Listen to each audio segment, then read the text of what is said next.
আজকে 1 সেপ্টেম্বর, নতুন মাস শুরু হলো। আমার সব বন্ধুদেরকে অনেক অনেক ভালোবাসা। পাঁচফোড়ন দিয়ে দিলাম, শুকনো লঙ্কা দিয়ে দিলাম। এবার একটু গন্ধ বের হবে, গন্ধ বের হলে আমি তরকারিগুলো দিয়ে দেবো। সুন্দর একটা গন্ধ বের হয়ে গেছে পাঁচফোড়নে, আমি তরকারিগুলোকে দিয়ে দিলাম।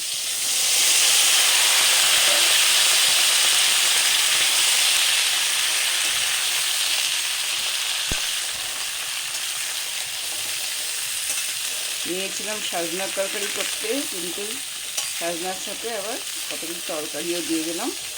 শুধু শুধু সজনা খেতে একটু অসুবিধা লাগে, তাই একটু সঙ্গে তরকারি দিয়ে দিলাম। আর সজনার সিজনে তো সজনা, শুধু শুধু সজনা খাবোই। এখন একটু মিক্স করে দিলাম তরকারি।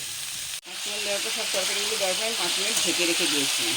এবার দেখেন একটু নরম হয়ে এসেছে। এবার আমি এর মধ্যে দিয়ে দেবো আদা আর কাঁচা লঙ্কার বাটা। আদা কাঁচা লঙ্কার বাটাটা দিয়ে দিয়েছি।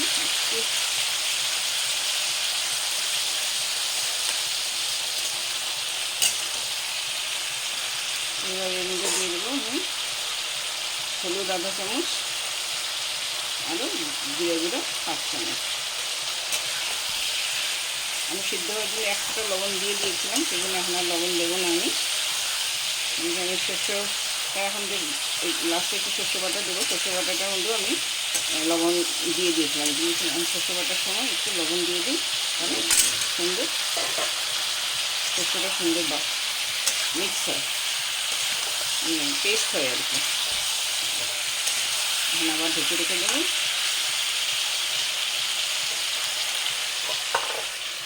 তরকারিগুলোকে দিয়ে আবার ঢেকে রেখেছিলাম 2-3 মিনিট মতন, আবার ঢেকে রেখে দিয়েছিলাম। আমি দেখেন আরেকটু নরম হয়ে এসছে। এবার আমি এর মধ্যে দিয়ে দিচ্ছি একটু গুড়, আরও সাথে দেব পোস্ত আর শস্য বাটা। আমি পোস্ত শস্য বাটার সময় একটু লবণ দিয়ে বেটেছিলাম, সেজন্য এটা লবণ দেবো না তরকারিতে। শস্য বাটার সময় একটু লবণ দিয়ে বাটলে শস্যটা খুব সুন্দর মিক্স হয়ে যায়। আরও তিতকুটোটা যদি হয় শস্য, সেটা হয় না। আমার মা শাশুড়িরা বলতেন, তাই আমিও তো সেরকমই করি। শস্য বাটার সময় যে যতটুকু পরিমাণে আমি তরকারিতে দেবো লবণ, সেটা আমি মিক্সিতেই দিয়ে দিই। এবার আবার একটু সময় ঢেকে রেখে দেবো। আরেকটু ভাজা ভাজা করছি, শস্য দেওয়ার পরে একটু নাড়লাম সুন্দর। এখন আমি এর মধ্যে জল দিয়ে দেবো।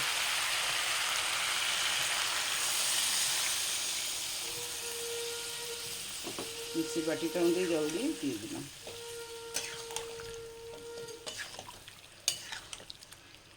একটু সিদ্ধ হওয়ার পরে ধনেপাতা দিয়ে দেবো। তো আজকের আমার ডাঁটা দিয়ে, সজনা ডাঁটা দিয়ে একটু তরকারি দিয়ে একটা মাখা মাখা তরকারি হয়ে গেল। ঢাকা সরিয়ে এবার দেখুন হয়ে গেছে আমার তরকারি আজকে। এখন আমি এর মধ্যে দিয়ে দেবো ধনেপাতা,